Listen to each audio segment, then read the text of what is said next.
18 October মঙ্গলবার রাত 8টায় খালেদ মহিউদ্দিন আছে এইচএসপিকে জানিয়ে দিচ্ছি শিরোনাম। জামায়াতের টাকায় চলে 20 দলীয় জোটের শরিকেরা, অভিযোগ মানতে নারাজ নেতারা।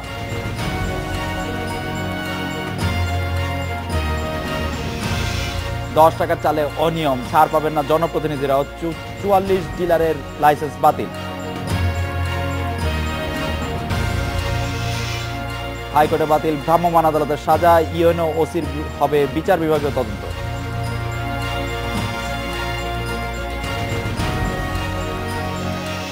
বিএনপি নেতৃত্বাধীন 20 দলীয় জোটের ছোটখাটো অনেক দলই চলে শরিক দল জামায়াত ইসলামীর টাকায়, এমন অভিযোগ উঠেছে। জোটের অন্তত 8টি দলের বিরুদ্ধে এই অভিযোগ বেশি। জামায়াত থেকে টাকা নেওয়ার বিষয়টি অনেকে আকার ইঙ্গিতে বলছেন ঠিক, কিন্তু সরাসরি স্বীকার করেনি কেউই।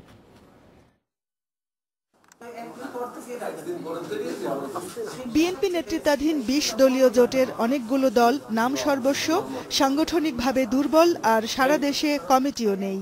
নিবন্ধনহীন কিছু দলও আছে এই জোটে। অর্থনৈতিকভাবে দুর্বল এসব দলের অনেকেই চলছে জামায়াতের টাকায়, এমন অভিযোগ রয়েছে খোদ জোটের ভেতরেই। অভিযোগকারীরা বলছেন, ছোটখাটো এসব দলের অফিস ভাড়া থেকে শুরু করে অনেক খরচই যোগায় জামায়াত। জোটভুক্ত ইসলামী ঐক্য জোট, বাংলাদেশ লেবার পার্টি, জাতীয় গণতান্ত্রিক পার্টি, ন্যাপ ভাসানী, বাংলাদেশের সাম্যবাদী দল, ডেমোক্রেটিক লীগ, পিপলস লীগ এবং এনপিপি, এই 8 দলের সব রাজনৈতিক কর্মকাণ্ড জামায়াতের টাকায় চলে বলে জোটে গুঞ্জন রয়েছে। তাই জোটের নীতি নির্ধারণী বৈঠক কিংবা অন্য ফোরামেও 8 দলকে দেখা যায় জামায়াতের পক্ষে সাফাই গাইতে। সম্প্রতি জামায়াতকে জোটের বাইরে রাখতে খালেদা জিয়ার ওপর নানামুখী চাপ বাড়ছে, কিন্তু ওই 8 দল সব সময় রয়েছে জামায়াতের সমর্থনে। তবে অভিযোগ মানতে রাজি নন নেতারা। আমরা আমাদের মিত্রপ্রতিম যে কোনো দলকে আমরা আমাদের পারস্পরিক সহযোগিতায়, পারস্পরিক সম্পর্ক স্থাপনে তাদের সাথে একটা সুসম্পর্ক রাখতেই পারি। আমাদের একটা প্রবলেম বলতে পারি, ম্যাডাম এত বড় একটা প্রোগ্রাম করতে যাচ্ছি, একটু প্রবলেম হচ্ছে, আপনি একটু লক্ষ্য রাখেন। এটা তো অনৈতিক না। বিএনপি নেতারা বলছেন, অন্যের সহায়তায় এভাবে দলকে বেশি দূর এগিয়ে নেওয়া সম্ভব নয়। লেবার পার্টিকে কে ফাইন্যান্স করবে? ওই কি নাম গ্রাম জাকপাকে কে ফাইন্যান্স করবে? এগুলো তাদের টাকা তো এমনি। এখানে হয়তো রাজনৈতিক প্রয়োজনে হয়তো ইন্ডিভিজুয়ালি কিছু কিছু তারা ফিনান্স পেতে পারেন, কিন্তু সেটা যে খুব কর্মক্ষম করে রাখবে তাদের, তা কিন্তু নয়। এর বাইরেও তো এমন শুনি যে জামাতের টাকা অনেকেই পায়, সরকারও তো পায়। আমি তো আর জামাতের ওই খাজান শিখানার লোক না যে আমি বলতে পারবো কে পায় কে পায় না, এটা জনশ্রুতি আছে। জোটকে বড় দেখাতে নাম সর্বস্ব দুর্বল দল নয়, বরং জনপ্রিয় দলের ছোটখাটো জোট করাই মর্যাদাকর বলছেন বিএনপিরই অনেক নেতা। Jahanara Parvin, Independent News, Dhaka. শরিক দলগুলি চলছে জামায়াতের টাকায়, এই বিষয় নিয়ে কথা বলতে আমাদের সাথে আছেন লেবার পার্টির চেয়ারম্যান ডক্টর মোস্তাফিজুর রহমান ইরান, আছেন এনপিপির যুগ্ম মহাসচিব সৈয়দ মাহমুদুল হক, এবং আমাদের সঙ্গে আরো আছেন ইসলামী ঐক্য জোটের চট্টগ্রাম মহানগর সভাপতি কেন্দ্রীয় কমিটির যুগ্ম মহাসচিব আল্লামা মাইনুদ্দিন রুহি। আমরা ডক্টর মোস্তাফিজুর রহমান ইরান, আমাদের মনে হয় এখানে নামটি ভুল আসছে, ডক্টর মোস্তাফিজুর রহমান ইরান ইনি। ডক্টর মোস্তাফিজুর রহমান ইরান, আমি আপনার কাছে জানতে চাইবো যে জামায়াতে ইসলামীর টাকায় লেবার পার্টি চলে কিনা? সম্পূর্ণ মিথ্যা এবং ভিত্তিহীন। আমি মনে করি যে 20 দলীয় জোটকে প্রশ্নবিদ্ধ করার জন্য এবং আমাদের লেবার পার্টির কর্মকাণ্ডকে জনমনে বিভ্রান্তি সৃষ্টির জন্য এই অভিযোগ করা হয়েছে।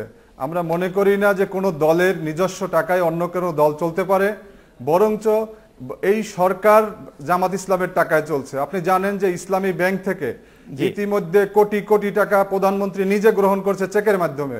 বরঞ্চ আজকে এই ইসলামী ব্যাংক কি জামাতে ইসলামীর? ডক্টর মোস্তাফিজুর রহমান ইরান, ইসলামী ব্যাংক জামাতে ইসলামীর? Doctor Mostafizur Rahman Iran, doctor Mostafizur Rahman Iran, Islami bank জামাতে ইসলামীর কিনা? ইসলামী ব্যাংক জামাত ইসলামীর আপনারাই তো আপনাদের মিডিয়ায় বারবার প্রচার করছেন।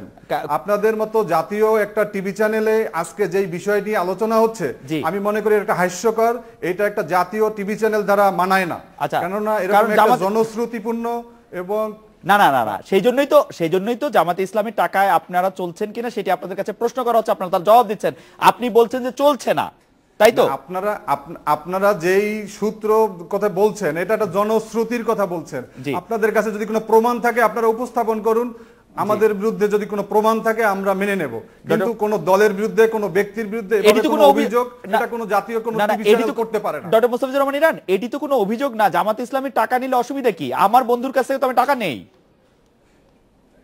এটা আপনি মানে আমি জামাত মনে ইসলামের করি টাকা এমন কি অচ্ছুত? ভালো তো। আপনার কাছে যদি প্রমাণ থাকে, আপনি তো আমাকে প্রমাণবিহীন আমার কাছে প্রশ্ন করার অধিকার আপনি রাখেন না। এটা একটা নৈতিকতা বিরোধী প্রশ্ন। আপনি তো আজকে সরকার যেখানে জামাত ইসলামের টাকায় চলছে, আপনি তো সরকারকে কাঠগড়ায় দাঁড় করান নাই। আপনি মন্ত্রী আবুল হোসেন পদ্মা সেতু থেকে টাকা দুর্নীতির মাধ্যমে কোটি কোটি টাকা তিনি নিয়েছেন, তার মামলা রয়েছে, কিন্তু আপনারা তো সেই মামলার বিষয়টা নিয়ে কোনো কথা বলছেন না। আপনি বোধহয় আমাদের টেলিভিশন নিয়মিত দেখেন না, আমরা অনেক কথাই সেই সময় বলেছি। যাই হোক, ডক্টর মোস্তাফিজুর রহমান ইরান, আমরা একটু সৈয়দ মাহমুদুল হকের কাছে আসি। জনাব সৈয়দ মাহমুদুল হক, এই কথা শোনা যায় যে 20 দলীয় জোটের যেটি অভিযোগ, আমি যদি এভাবে বলি যে 20 দলীয় জোটে অনেকগুলি দল জামাত ইসলামের টাকায় চলে, এর মধ্যে এনপিপিও কি রয়েছে? এনপিপি কি জামাত ইসলামের টাকায় তার দলের কার্যক্রম পরিচালনা করে কিনা? জি, ধন্যবাদ আপনাকে। আসলে এই প্রশ্নে আমি যেটা বলতে চাই, জি, আসলে এনপিপির 20 দলীয় জোটের সাথে বর্তমানে কোনো সম্পর্ক নাই। আচ্ছা, এনপিপির নেতৃত্বে বাংলাদেশে এনডিএফ নামে 10 দলীয় আরেকটা জোট তৈরি হয়েছে। ওকে। এনপিপির নেতা, জাতীয় নেতা শেখ শওকত হোসেন নীলু এবং এনপিপির যে মহাসচিব বীর মুক্তিযোদ্ধা আব্দুল হাই মন্ডল, একজন মুক্তিযোদ্ধা সংগঠন, যে সংগঠনের একজন এই জেনারেল সেক্রেটারি মানে মহাসচিব হলো আপনার বীর মুক্তিযোদ্ধা, ওই সংগঠন জামাতের পয়সায় চলতে পারে। আচ্ছা, এবং এই জনাব সৈয়দ মাহমুদুল হক, আপনাকে অনেক ধন্যবাদ। আমি আল্লামা মাইনুদ্দিন রুহির কাছে আসতে চাই। আল্লামা মাইনুদ্দিন রুহি, আপনার কাছেও একই প্রশ্ন করতে চাই। ইসলামী ঐক্যজোটের কোনো অংশ বা ইসলামী ঐক্যজোটের পরিচালনার কোনো অংশ ব্যয় জামাত ইসলামী নির্বাহ করছে কিনা? জি, ধন্যবাদ আপনাকে, আপনার মাধ্যমে দেশবাসীকে ধন্যবাদ। আসলে আজকের যেই আলোচ্য সূচি, এই আলোচ্য সূচির মধ্যে আপনারা নিয়ে আসছেন জামাত ইসলামের টাকা নিয়ে বিভিন্ন দল চলে কিনা। আপনারা জানেন ইসলামী ঐক্যজোট বাংলাদেশের মধ্যে একটা অত্যন্ত গুরুত্বপূর্ণ এবং রাজনৈতিক দল। জি, এই রাজনৈতিক দল, এটা নিবন্ধনকৃত একটি দল। এখানে আমাদের কোনো গ্রুপ নাই এবং কোনো উপদল নাই। ইসলামী ঐক্যজোট নিজের স্বকীয়তা এবং নিজের রাজনৈতিক প্রজ্ঞা নিয়ে পরিচালিত হয় এবং সারা দেশের মানুষের এবং আলেম ওলামা, ধর্মপ্রিয় মানুষ ইসলামী ঐক্যজোটকে একটা আন্তরিক ভালোবাসা এবং আন্তরিক বিশ্বাসের উপর ভিত্তি করে ইসলামী ঐক্যজোটকে সারা দেশের মানুষ, আপামর জনসাধারণ কিন্তু আল্লামা মাইনুদ্দিন রুহি, আমি যে প্রশ্নটি করতে চাই যে আপনাদের আদর্শে উদ্বুদ্ধ হয়ে সম আদর্শের যারা, তারা কি আপনাদের যদি কোনো টাকা দিতে চান তাহলে আপনারা সেটা নেন কিনা? না, ইসলামী ঐক্যজোট বাংলাদেশের মধ্যে রাজনৈতিক দলের মধ্যে একটা গ্রহণযোগ্য এবং অত্যন্ত জনপ্রিয় দল, এতে কোনো সন্দেহ নাই। ইসলামী ঐক্যজোটের অবস্থান বাংলাদেশের মধ্যে, সারা দেশের। হ্যাঁ, এখানে জামাত ইসলাম থেকে টাকা নিয়ে চলতে হবে ইসলামী ঐক্যজোটের, এবং ইসলামী ঐক্যজোটের নেতৃবৃন্দ জামাত ইসলাম থেকে সুযোগ সুবিধা নিতে হবে, এরকম কোনো কথা তো রাজনৈতিক অঙ্গনে নাই। জি, হয়তো নিতে হবে না, চলতে মানে, কিন্তু দিলে আপনারা নেবেন কিনা? যেমন ডক্টর মোস্তাফিজুর রহমান ইরান বলছেন সরকারি নাকি জামাত ইসলামের টাকা চলছে, দিলে আপনারা নেবেন কিনা? না, জামাত ইসলাম দিবেও কেন, আমরা নিবও কেন? আচ্ছা, জামাত ইসলামী দেওয়ারও প্রশ্ন ওঠে না, নেওয়ারও প্রশ্ন ওঠে না। আমরা একটা বিরতি নিচ্ছি, বিরতির পর যখন ফিরবো তখন ডক্টর মোস্তাফিজুর রহমান ইরান সহ আমাদের যারা অতিথি আছেন তাদের কাছে জানতে চাইবো। ডক্টর মোস্তাফিজুর রহমান ইরান, আপনার কাছে জানতে চাইবো যে লেবার পার্টি আসলে তার যে সাংগঠনিক খরচ, তার যে রাজনৈতিক খরচ, সেগুলি আসলে কোত্থেকে বা কি প্রক্রিয়ায় পায়, এবং সেইটার কোনো অডিট বা নিরীক্ষা রয়েছে কিনা, এবং জামায়াতে ইসলামী থেকে টাকা নেওয়ার প্রসঙ্গে আপনি এত ক্ষিপ্ত হলেনই বা কেন, সেটিও আমাদেরকে যদি এটা ব্যাখ্যা করেন। আমরা একটা বিরতি নিচ্ছি, ফিরছি তারপরে।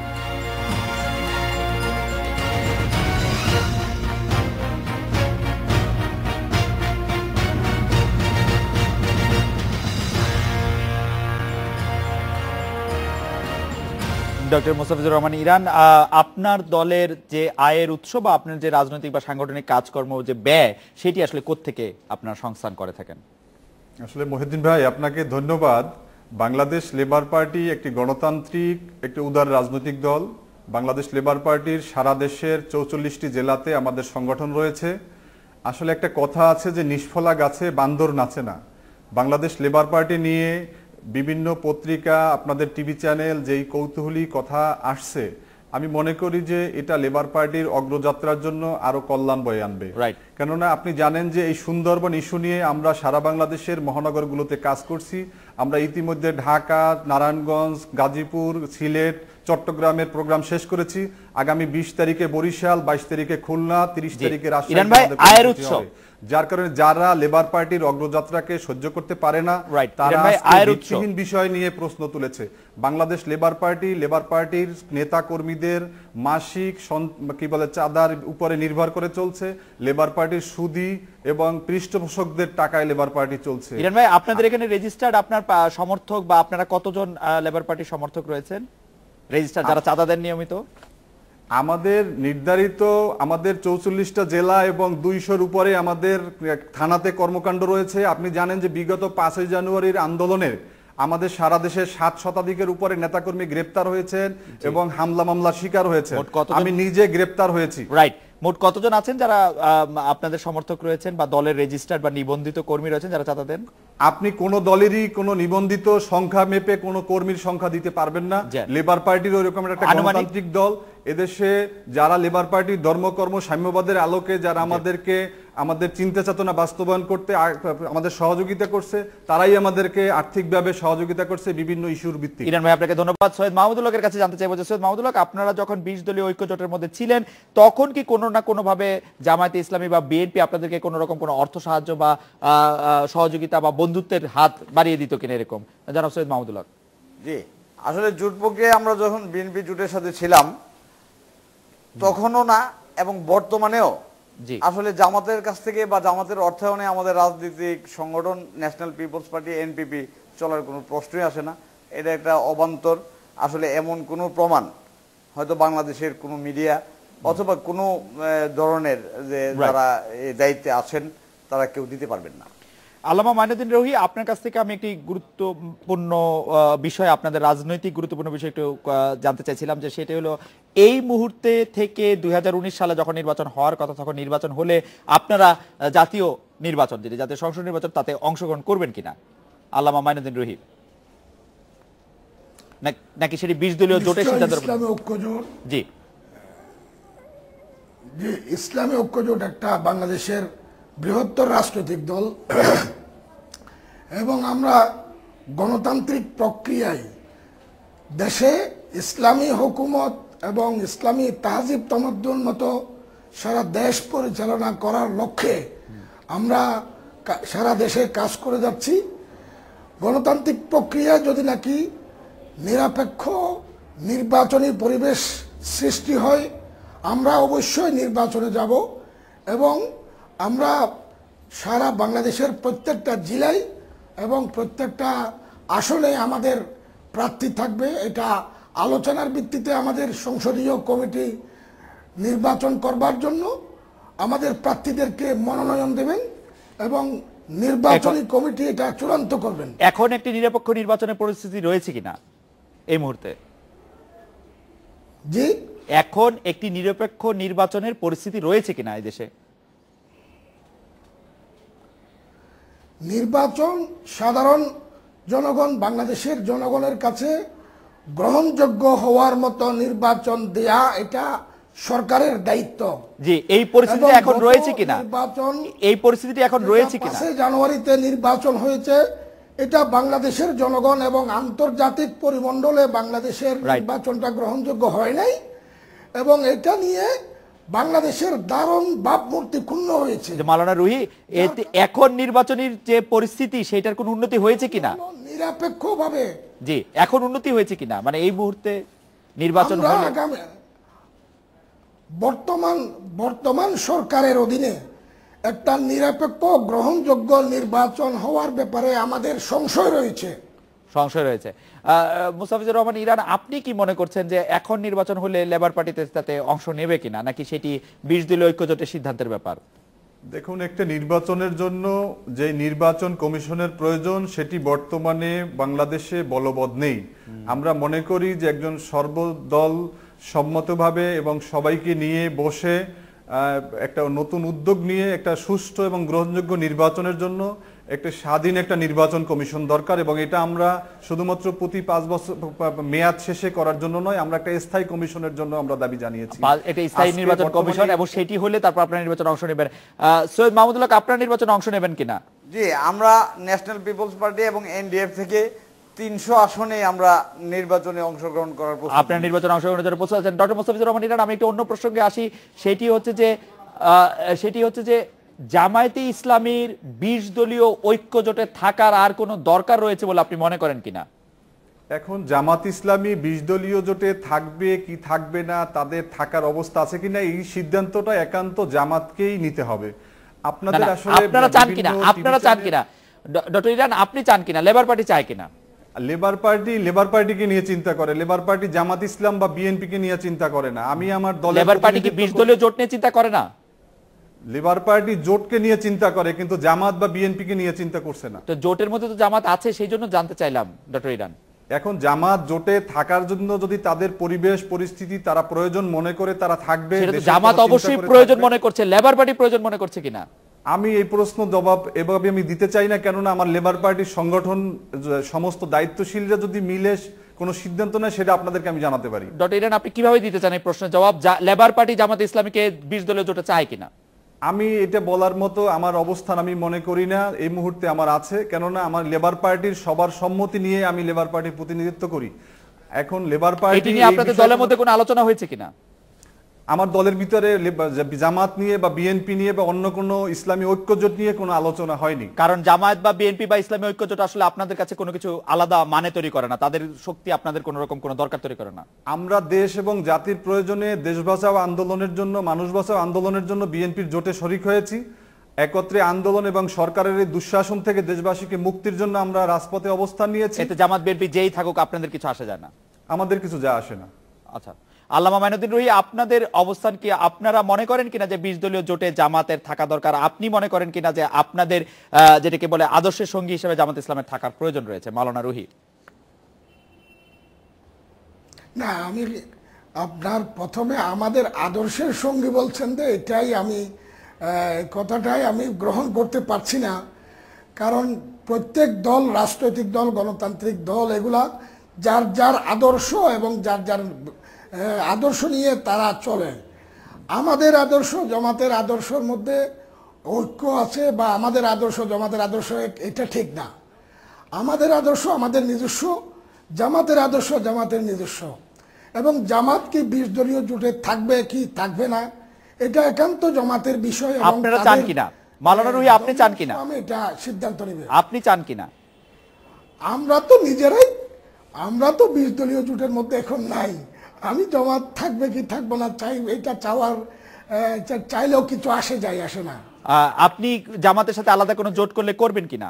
তবে তবে তবে এই মুহূর্তে বাংলাদেশের সব দেশপ্রেমিক রাজনৈতিক দল এবং যারা বাংলাদেশের জাতীয়তাবাদের বিশ্বাসী, বাংলাদেশের স্বাধীনতায় সার্বভৌমত্বের বিশ্বাসী, সব দলের বৃহত্তর ঐক্য, এটা সময়ের দাবি। আল্লামা মাইনুদ্দিন রুহি, মোস্তাফিজুর রহমান ইরান, সৈয়দ মাহমুদুল হক, আপনাদের অনেক ধন্যবাদ। বিরতি নিচ্ছি, ফিরছি একটু পরে।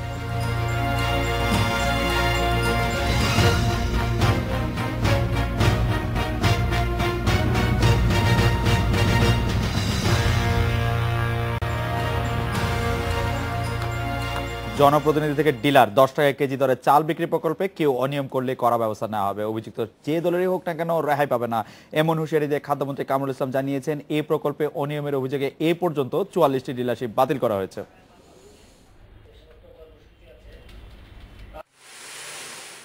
খাদ্যবান্ধব কর্মসূচির আওতায় সারা দেশে 50 লাখ পরিবারকে 10 টাকা কেজিতে চাল দেয়ার প্রকল্প হাতে নেয় সরকার। গত 7 সেপ্টেম্বর কুড়িগ্রামে এই প্রকল্প উদ্বোধন করেন প্রধানমন্ত্রী শেখ হাসিনা। কেবল হতদরিদ্র পরিবারকে সস্তায় এ চাল দেয়ার প্রকল্পের আওতায় আনা হয়। তবে চাল কালোবাজারি, ওজনে কম দেয়া ও বেনামে চাল উত্তোলন সহ নানা অনিয়মের অভিযোগ উঠেছে। এমন পরিস্থিতিতে গত 5 অক্টোবর জাতীয় সংসদে প্রধানমন্ত্রী জানিয়েছিলেন গরিবদের এই প্রকল্পে কেউ অনিয়ম করলে ব্যবস্থা নেওয়া হবে। এবার সরকারের সেই অবস্থানই পরিষ্কার করল খাদ্য মন্ত্রণালয়। চেয়ারম্যানরা সরকারি দলের হোক, বিএনপি দলীয় হোক বা নিরপেক্ষ নির্দলীয় চেয়ারম্যান হোক, মেম্বার হোক, কাউকে ছাড় দেওয়া হবে না। ৪৪ জন ডিলারের ডিলারশিপ বাতিল করা হয়েছে। ফৌজদারি মামলা হয়েছে 11টি, আসামির সংখ্যা 22 জন, গ্রেফতার করা হয়েছে 6 জন। খাদ্যমন্ত্রী জানান, মন্ত্রণালয়ের সমন্বয়ে সারা দেশে মনিটরিং টিম কাজ করছে। যারা দরিদ্র না হয়েও নিজের নামে কার্ড করেছে তাদের কার্ড ফেরত নেয়ার প্রক্রিয়া চলছে। এই প্রকল্পকে সব ধরনের অনিয়মের ঊর্ধ্বে রাখা হবে। এই কর্মসূচি চালু করার পর থেকে বিভিন্ন অনিয়ম ধরা পড়েছে আপনাদের সামনে। আমাদের মাননীয় প্রধানমন্ত্রীর অনুশাসন, এই কর্মসূচিকে কোনো অবস্থাতেই বিতর্কিত করা যাবে না, কোনো রকম দলীয়করণ করা যাবে না।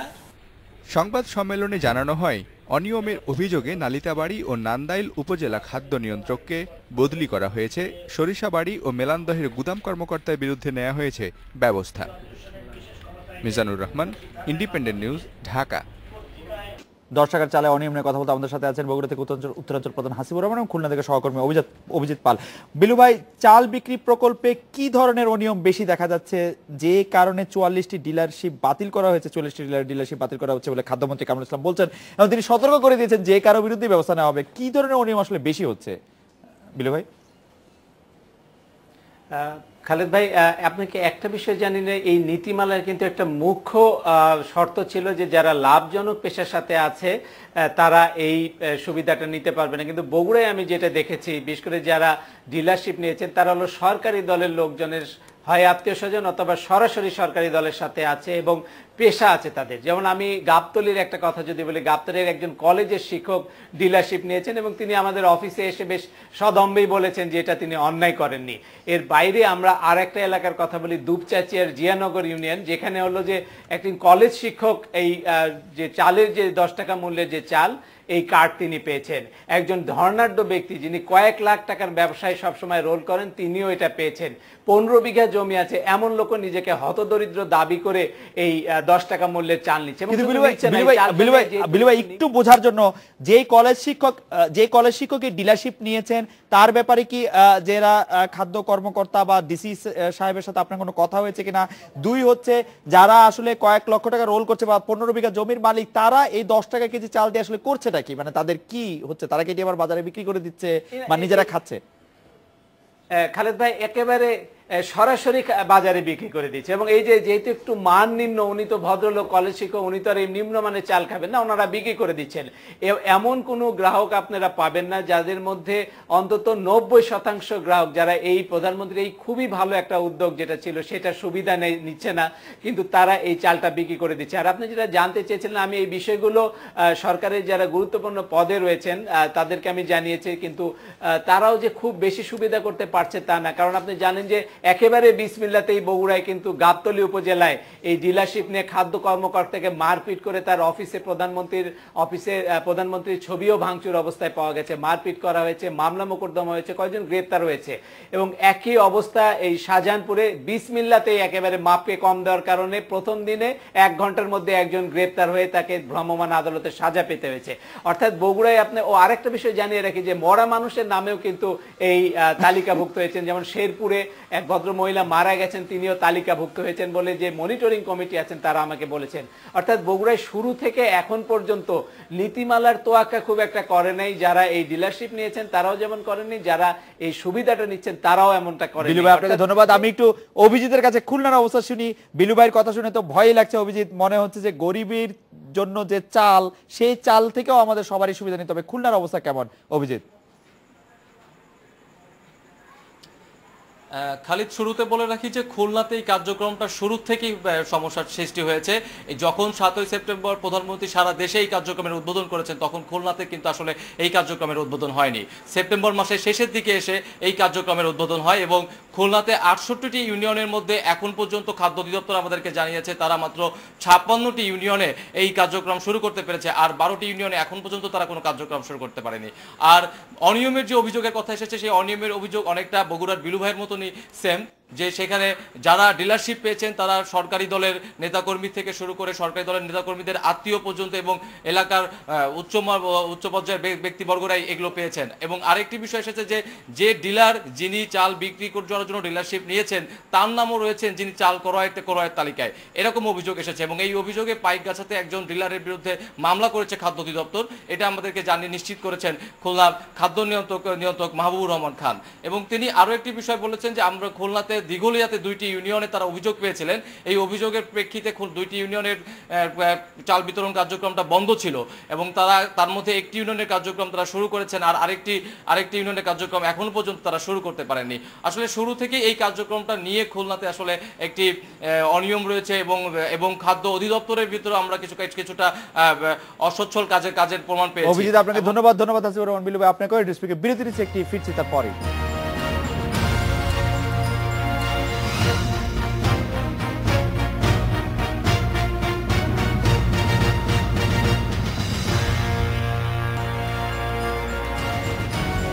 টাঙ্গাইলের সখীপুরের স্কুল ছাত্র 26 শিকদারকে ভ্রাম্যমাণ আদালতে দেওয়া সাজার রায় অবৈধ ঘোষণা করেছেন হাইকোর্ট। একই সঙ্গে সখীপুর উপজেলা নির্বাহী কর্মকর্তা ও সখীপুর থানার ভারপ্রাপ্ত কর্মকর্তাকে প্রত্যাহার করে ঢাকা বিভাগের বাইরে বদলির নির্দেশ দেওয়া হয়েছে। তাদের বিরুদ্ধে বিচার বিভাগীয় তদন্তের নির্দেশও দিয়েছে আদালত।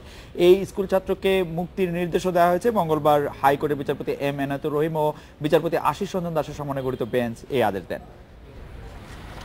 এ নিয়ে কথা বলতে আমাদের special affairs editor Zahid Hossain আছেন আমাদের সঙ্গে। জাহিদ হোসেন, হাইকোর্টের যে অর্ডার, সেই অর্ডারটা যদি আমাদেরকে একটু ব্যাখ্যা করতেন, যে সেই ক্ষেত্রে বলা হয়েছে যে ভ্রাম্যমাণ আদালতে দেওয়া সাজার রায় সেটিকে অবৈধ করা হয়েছে এবং যে 2 জন এই রায়ের সাথে আসলে সম্পৃক্ত আছে তাদেরকে ঢাকা বিভাগের বাইরে বদলির নির্দেশ দেওয়া হয়েছে। ঢাকা বিভাগের বাইরে কি মানে এই শাস্তিটা আমি ঠিক বুঝতে পারলাম না, আপনি যদি খালেদ। মূলত এটা জুডিশিয়াল এনকোয়ারির যে কথাটা আছে সেটা যাতে ঠিক মতো হয় সেই জন্যই ঢাকা বিভাগের বাইরে তাদেরকে রাখতে নির্দেশ দিয়েছে আদালত। এখানে কিন্তু অনেকগুলি বিষয় আছে। প্রথম কথা হচ্ছে যে অভিযোগটা আমরা যদি দেখি 16 তারিখে এই ছেলেটিকে সাব্বিরকে আটক করে নিয়ে যায় পুলিশ। তার আগের দিন স্থানীয় এমপি একটা অভিযোগ জানায়, জিডি করেছিল যে তাকে ফেসবুকে হুমকি দেওয়া হয়েছে। তো এই পরিস্থিতিতে পুলিশের কাছে আটক থাকা অবস্থায় কিন্তু তাকে আইসিটি অ্যাক্টে প্রথমে তাকে 2 বছরের সাজা দেওয়া হয়, কিন্তু ডেইলি স্টারে খবরটা প্রকাশ হওয়ার পরে আদালত যখন রুল নিশি জারি করে আদালতে তখন তারা এসে বলে, এর আগে কিন্তু ডেইলি স্টারের খবরই আমরা দেখেছি যেখানে যে ওসি আছেন তিনি বলেছেন যে আইসিটি অ্যাক্টে তাকে সাজা দেওয়া হয়েছে, কিন্তু সত্যিকার অর্থে আইসিটি অ্যাক্টে সাজা দেওয়ার কোনো ক্ষমতা ওই ম্যাজিস্ট্রেটের ছিল না। এখানে আসলে ক্ষমতার অপব্যবহার যে নানানভাবে হয় সেটার একটা চল্যমান প্রমাণ এখানে। এবং তখন সম্ভবত এই জিনিসটি এখন আমার মনে হয় যে সবচেয়ে বড় বিচার্য, যে ওই ম্যাজিস্ট্রেট এবং থানার ওসি তারা ওই অরিজিনাল অর্ডার পরিবর্তন করে যখন বুঝতে পেরেছেন যে ওটি টিকবে না, তখন গাঁজা রাখার অপরাধে তাকে 2 বছরের শাস্তি দেখানো হয়েছে। এবং আদালতে, উচ্চ আদালতে যে কাগজপত্র দেখানো হয়েছে সেখানেও কিন্তু কাটাছেঁড়া আছে। উচ্চ আদালত প্রশ্ন করেছিলেন ম্যাজিস্ট্রেটকে যে আপনি যখন একটা জায়গায় মোবাইল কোর্ট পরিচালনা করেন তখন আপনি কম্পিউটার নিয়ে যান কিনা, কারণ ওই অর্ডার শিটটি ছিল কম্পিউটারে কম্পোজ করা। ফলে এখন কিন্তু মূল বিচার্য বিষয় হচ্ছে এই ওসি এবং জুডিশিয়াল ম্যাজিস্ট্রেট, এটা অবশ্য জুডিশিয়াল এক্সিকিউটিভ ম্যাজিস্ট্রেট, তারা ক্ষমতার অপব্যবহার করতে গিয়ে এই ব্যাপারগুলি করেছে কিনা এবং কোর্টের সামনে তারা আসলে ভুল তথ্য উপস্থাপন করার জন্য পরবর্তীতে এই যে গাঁজার যে অপরাধের কথা বলা হচ্ছে সেটি করেছেন কিনা। কারণ প্রথমে ছেলেটিকে গ্রেপ্তার করা হয়েছিল বা আটক করা হয়েছিল মূলত ফেসবুকে তার যে মন্তব্য সেটির জন্য। ছেলেটি আদালতে যেই বক্তব্য দিয়েছে হাইকোর্ট, সেখানে তিনি বলেছেন যে এই ধরনের কোনো বক্তব্য তিনি তার ফেসবুকে দেননি, তবে তার ফেসবুকে এটা অন্য কেউ দিয়ে থাকতে পারে, যেখানে বলা হয়েছে যে এমপিকে উদ্দেশ্য করে যে তোমার দিন শেষ হয়ে আসে। বিচার পৃথক হয়ে যাওয়ার পরে আমরা দেখেছি যে মানে যারা নির্বাহী কর্মকর্তা আছেন তাদের আসলে প্রশাসনিক যারা কর্মকর্তা রয়েছেন তাদের এক্সিকিউটিভ ম্যাজিস্ট্রেসিটা আছে, জুডিশিয়াল ম্যাজিস্ট্রেসি তাদের নেই। সেই এক্সিকিউটিভ ম্যাজিস্ট্রেসির মধ্যেই তারা ভ্রাম্যমাণ আদালত পরিচালনা করে থাকেন। তার মধ্যেও যদি এরকম ক্ষমতার অপব্যবহার করেন সেটিও আসলে এক সময় সিজ করার মানে দাবি উঠবে কিনা, আপনি কি মনে করেন? এটা অবশ্যই, কারণ এটি কিন্তু একটা সময় ছিল যে এক্সিকিউটিভ ম্যাজিস্ট্রেটদেরকেও কোনো ধরনের ক্ষমতা দেওয়া হয়, বিচারিক ক্ষমতা একদমই ছিল না। পরবর্তীতে কিন্তু সরকার এটা ইন্টারভেন করে শুধু 2 বছর সাজা দিতে পারবে এবং সেটাও শুধুমাত্র মোবাইল কোর্টে। ঘটনা ওই বিচারক যিনি এক্সিকিউটিভ ম্যাজিস্ট্রেট থাকবেন তার সামনে হতে হবে। এখানে কিন্তু এই ঘটনাগুলিতে সবগুলিরই ব্যত্যয় ঘটেছে, ওই ঘটনা সামনে ঘটেছে। জাহিদ হোসেন, আপনাকে অনেক ধন্যবাদ। এই ছিল আজকের রেডিও স্পিক, আমাদের পরের আয়োজন।